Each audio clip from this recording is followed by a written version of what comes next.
qıylı qallı, səysə şəli, yatan şəli.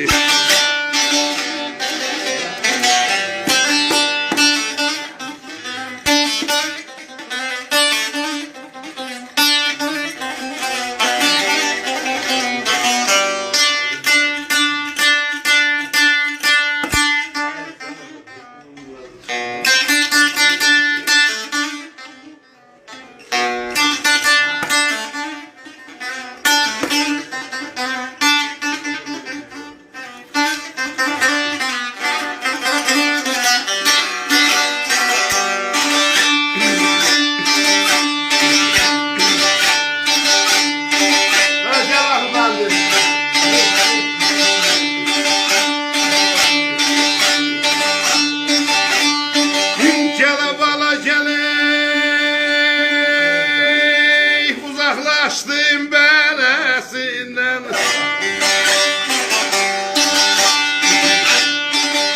ay müzehver süsmesenden,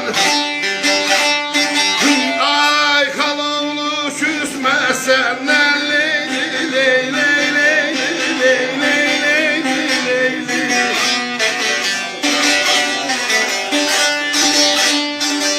Ay başlar neylenesinden,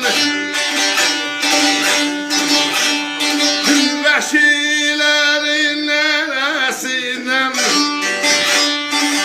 dərdəqəmə batan şəhri,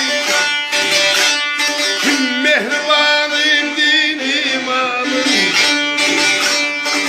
sənə qurban evim malım, evim malım, evim malım, aydadım.